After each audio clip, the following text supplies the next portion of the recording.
Avant de s'attaquer à la partie programmation, c'est-à-dire au langage PHP, vous devez bien comprendre le fonctionnement du web. Comment décririez-vous ce qu'il se passe quand vous allez sur un site web? Vous tapez dans la barre d'adresse une URL, par exemple w.youtube.com, et vous appuyez sur la touche Entrée. Et une page s'affiche. C'est très simple, n'est-ce pas? Mais que se passe-t-il derrière ce mécanisme? Il y a le visiteur, la personne qui visite le site web. Il utilise pour cela un terminal, un ordinateur, une tablette ou un smartphone. Dans le jargon Internet, on appelle cela le terminal client. De l'autre côté du web, il y a un ordinateur qui contient notre site web. Cet ordinateur, souvent très puissant, est appelé le serveur web.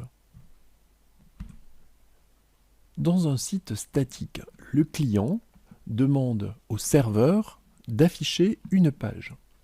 Le serveur répond en retournant une page au client. Cette page est composée de HTML, de CSS et de JavaScript. Mais que se passe-t-il dans le cas d'un site dynamique? Les choses sont un petit peu plus compliquées. Le client demande au serveur une page. Le serveur génère la page. Cette page est générée très souvent en lisant le contenu d'une base de données. Différentes choses sont vérifiées à propos des données extraites de la base de données. Une page est constituée sur le serveur. Cette page contient du HTML, du CSS et du JavaScript, puis elle est renvoyée au client. Cette page n'a aucune existence physique. Elle n'est pas constituée d'une page HTML située sur le serveur. Cette page est créée à la volée en lisant le contenu de la base de données. Pour cela, un ensemble d'instructions PHP sont interprétées du côté serveur. PHP est un langage serveur. Mais à quoi ressemble le code PHP? Eh bien, à quelque chose comme ceci. Inférieur, point d'interrogation PHP, suivi de une ou plusieurs instructions. Ici, par exemple, une instruction echo qui dit bonjour. Et on referme le PHP avec un point d'interrogation et un signe supérieur à. Quand ce code est interprété sur le serveur, il se transforme en un code HTML qui est retourné au client. Le PHP est souvent associé à un autre langage, le SQL, qui est lui-même associé à un système de gestion de bases de données, un SGBD, comme par exemple MySQL. Que permet de faire un SGBD? Il permet d'organiser des données. Que faites-vous pour organiser des documents? Vous les rangez par thème.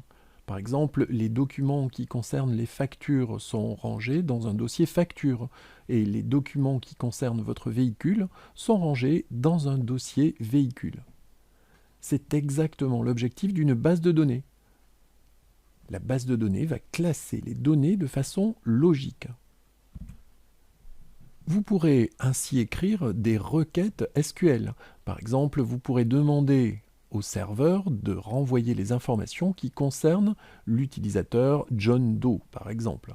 Et MySQL retournera les données demandées. Vous écrirez quelque chose comme ceci. Select, ID, nom, prénom, date de naissance, DN, from, le nom de la table, utilisateur, where, la condition, nom, like, do. Cette requête SQL va extraire de la table utilisateur les informations ID, nom, prénom et date de naissance de l'utilisateur qui s'appelle Do. PHP et SQL sont des langages côté serveur. On dit que ce sont des langages serveurs. L'inconvénient, c'est que le client ne comprend pas le langage PHP. Il ne comprend que le HTML, le CSS et le JavaScript. C'est pour cela que le serveur retourne des pages dans ces langages. Et c'est pour la même raison qu'il est indispensable de bien connaître le HTML, le CSS et le JavaScript.